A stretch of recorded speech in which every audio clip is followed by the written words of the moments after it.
రాజుల్లో చదువుకుంటూ వస్తే మార్గం అతను వస్తుంటే అది బెడ్ క్యాన్సర్ వచ్చిందో తెలియదు, రక్తం కక్కుకుంటే ఇంటికి వచ్చాడంట. ఇంటికి వచ్చి ఏమైపోయిందని పట్టుకుంటే తల్లిదండ్రులు ఎదురుగానే రక్తం కక్కి కక్కి కక్కి గట్లనే ఇంట్లో చనిపోయారంట. దేవుని బిడ్డలుగా ఇట చచ్చిపోయాడంటే, మనం బాప్తీసం తీసుకున్నావా, చర్చికి వెళ్తావా అంటే వెళ్తున్నామా అంటే, మన నాటక సినిమాలు చూస్తావా అంటే చూస్తానన్నా, సినిమాలు చూస్తా, నాటకం చూస్తానంటే, తల్లి నీకు దేవుడు ఇచ్చిన బహుమతమైన పిల్లలకి ఏ రోగం వస్తుంది, యావత్ వస్తుందో తండ్రిగా రోజు నా పిల్లలు కాపాడవాలి దేవుడు చెప్తే మనం విన్నదో వినలేదో తెలియదు, కానీ నీ పిల్లల కూడా ప్రార్థన చేయాలి కదమ్మా. నీ ప్రయాసంతో వ్యర్థమై చచ్చిపోయి ఏడుస్తున్నావు, ఎందుకు చేసేవిట్లు తల్లి? నీ ఉన్న పిల్లలైనా సరే చనిపోయారు, ఉన్న పిల్లలకైనా ప్రార్థన చేయంటే మన ఒలవలో ఏడ్చాయా. ఇట పాస్టర్ చెప్పేవారు, మాకు తెలియదయ్యా, ఇంతగా దేవుని ప్రార్థన చేయాలని, ఏడవాలంటే కన్నీళ్ళు కార్చాలని మాకు తెలియదయ్యా, మేము ఒకవేళ ఇష్టం పోతూ వస్తున్నామని చెప్పారు. వద్దమ్మా, నా మాట విని రోజు ప్రార్థన చేయి. నాటకాలు చూడకుండా, సినిమాలు చూడకుండా, ప్రభా నా పిల్లలకి, నా భర్తకు ఆరోగ్యమే అని రోజు నేను ప్రార్థన చేయమని ఆయన ఓదార్చి ఆ రోజు వచ్చాను. ప్రేమని సహోదరులారా, ఎందుకంటే ఎవరికో జరిగింది, ఎవరికో వచ్చింది, నాకేమిలే, నా పిల్లలకి ఏమి రాదంటే హఠాత్మత్తుగా ఏదైనా కానీ సాతాను కన్ను నీ పిల్లల మీద పడితే, లేకపోతే ఏదైనా మరణం ఆవరిస్తే, ఏదైనా రోగం ఆవరిస్తే, నీ ప్రార్థన దేవుడు ఆలకిస్తే అవన్నీ కొట్టేస్తాడు దేవుడు. హల్లెలూయా, హల్లెలూయా, హల్లెలూయా. దేవుని నామానికి మహిమ కలుగును గాక. నువ్వు చేసిన ప్రార్థన, నువ్వు చేసిన భక్తి, నువ్వు చేసిన ఉపవాస ప్రార్థన, ఇదిగో నువ్వు ఇచ్చిన కానుకలను, ఇవన్నీ దేవుని జ్ఞాపకాల్లో ఉన్నానుకో, దేవుడు నా పిల్లలకి ఇలా అపాయం వచ్చింది నువ్వు ఏడ్చావనుకో, ఐక్యమనిచ్చి దేవుడు దిగి నీ పిల్లలను రక్షిస్తాడు. హల్లెలూయా, హల్లెలూయా. ఎప్పుడు వచ్చేదో తెలియదు, ఎప్పుడు ఏ మనిషికి వచ్చేదో తెలియదు. నీ భర్త కొరకు, నీ కొరకు నువ్వు ప్రార్థన చేయాలా, నీ పిల్లల కొరకు ప్రార్థన చేయాలా. ప్రార్థన అంటే దేవునికి ఇష్టము, ప్రార్థన అంటే ఖచ్చితంగా దేవుడు ఆలకిస్తాడు. అందుకొక దేవుని బిడ్డలారా, భక్తులందరూ, చాలా మంది భక్తులు దేవుడిని అడిగినప్పుడు దేవుడు ఏమన్నాడు తెలుసా? కీర్తన, బైబిల్ ఉన్న వాళ్ళ కీర్తన, బైబిల్ ఉన్న వాళ్ళ కీర్తన 147వ కీర్తన 11వ వచనములో ఏమన్నాడు దేవుడు? తన యందు భయభక్తులు గలవారు, దేవుడు అంటే భక్తి కలిగి భయము కలిగిన వాళ్ళు, తన కృప కొరకు కనిపెట్టువారు, దేవుని కృప కొరకే కనిపెట్టే వాళ్ళు యెహోవా ఆనందించువాడై ఉన్నాడు.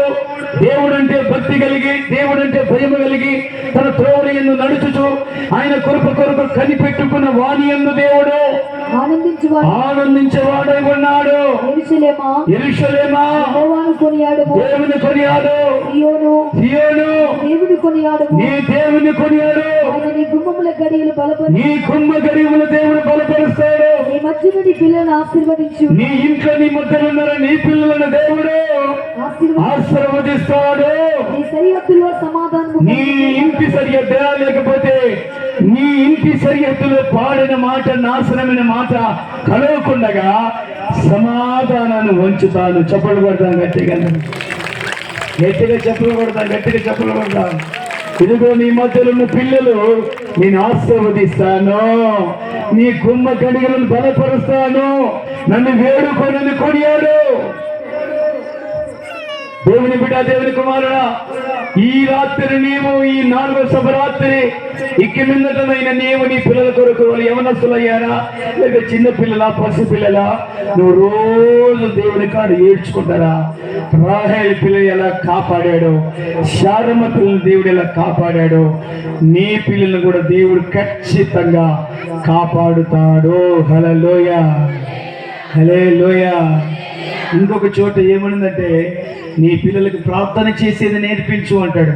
ఇంకో చోట ఏమనిందంటే నీ పిల్లలకి ఏడ్చేది నేర్పించు అంటాడు. అందుకొరకే తండ్రి నా పిల్లలు కాపాడేసయ్యా అని నువ్వు ప్రార్థించాలని దేవుని పేట మీకు తెలియజేస్తున్నాను. లాస్ట్ 2 సమూయేలు గ్రంథము 7వ అధ్యాయము, 2 సమూయేలు గ్రంథం 7వ అధ్యాయము, ఈ దావీదు ఒక రోజున పశ్చాత్తాపడిన తర్వాత ఈయన దేవుని కాడ హృదయానుసారంగా జీవిస్తున్నప్పుడు ఒక రోజున దేవుడు ఒక దైవజనుడు ఆయన ఇంటికి పంపించాడు. ఏమని పంపించాడంటే ఒకసారి చదువుదాం. 18వ వచనం చదువుదాం. 18వ వచనం. దావీదు రాజు లోపల ప్రవేశించి యెహోవా సన్నిధిని కూర్చుండి దేవుని సన్నిధిలో కూర్చొని ఇలాగున మనవి చేసెను, నా ప్రభువా, నా దేవా యెహోవా, ఇంతగా నీవు నన్ను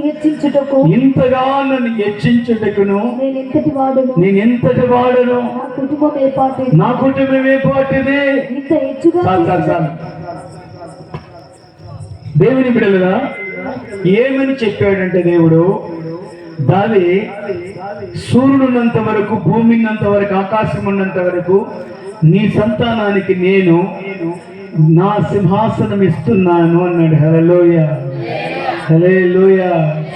ఏమిస్తానన్నాడు? గట్టిగా చెప్పు, ఏమిస్తున్నాడు? సింహాసనం ఇస్తాను అన్నాడు.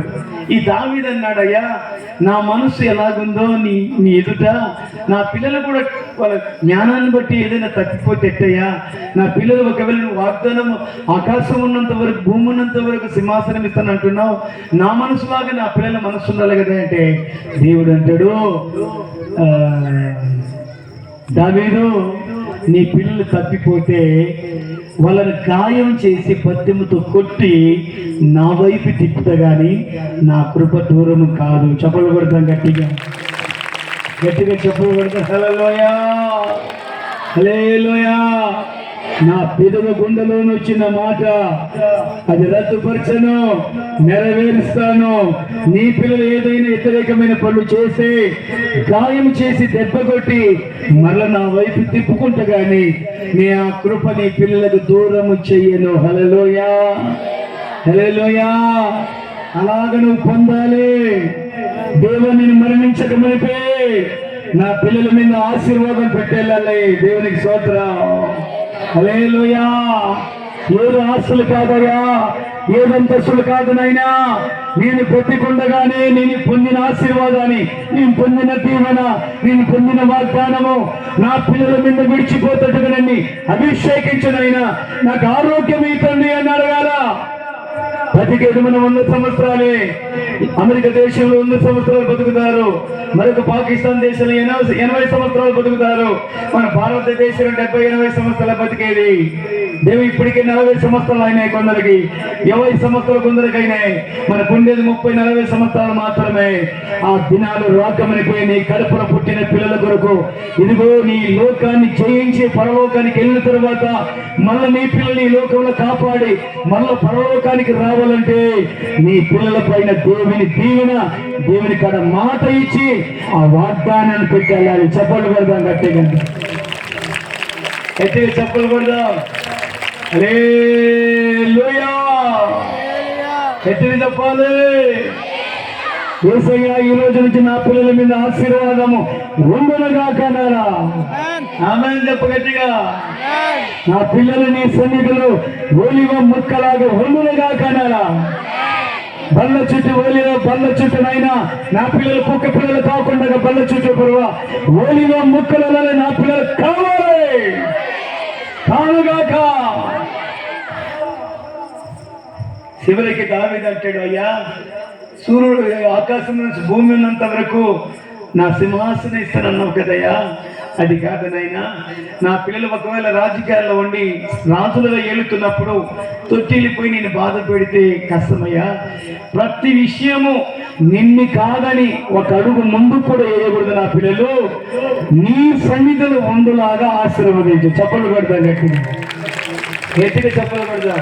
వద్దు రాజకీయాల తర్వాతయ్యా, సరే నువ్వు రాజకీయం ఇస్తానన్నావు కదా, సింహాసనం ఇస్తానన్నావు నా పిల్లలకి, అధికారం ఇస్తానన్నావు కదా, నా బిడ్డలు పదవి వ్యామోహాలు పడిపోకుండా నా పిల్లలు అధికారం వచ్చినప్పుడు కఠినంగా కసాయితనంగా నీ చిత్తానికి విరోధం చేయకోకుండా ఉండాలి నా పిల్లలంటే, నా పిల్లలు నీ సన్నిధిలో ఉండాలి, ప్రతి విషయమును నీకు ప్రార్థించాలి. హల్లెలూయా, హల్లెలూయా. నా కుటుంబమును నా పిల్లలని అంతగా నువ్వు ఆశీర్వదించాలని దావీదు కోరుకున్నట్టుగా బైబిల్లో ఉన్నది.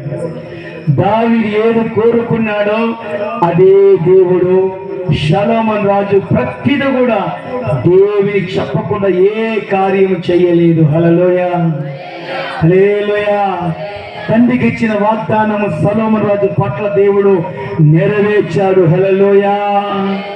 అదే 29వ వచనం చదవండి. అదే 29వ దయచేసి నీ దాసుడనైన నా కుటుంబము దయచేసి నీ దాసునైన నా కుటుంబము నిత్యము నీ సన్నిధిని ఉండునట్లుగా నిత్యము నీ సన్నిధిలో నా కుటుంబం ఉండునట్టుగా దాన్ని ఆశీర్వదించు. దాన్ని నువ్వు ఆశీర్వదించు.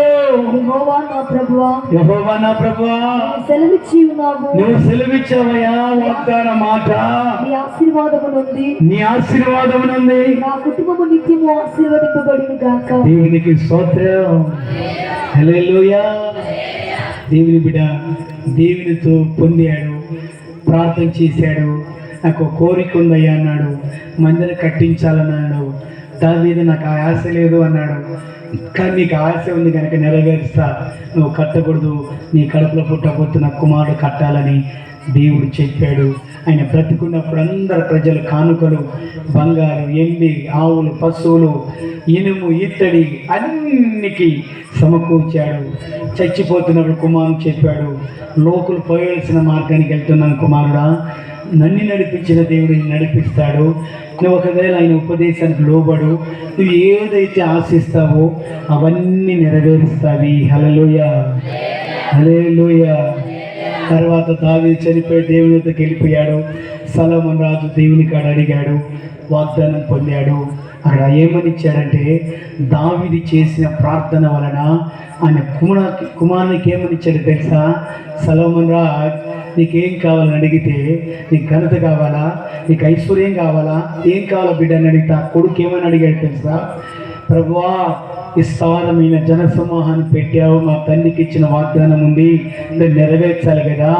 ఈ ప్రజలకందరికీ నేను న్యాయం తీర్చే జ్ఞానం నాకు కావాలి. హల్లెలూయా, హల్లెలూయా.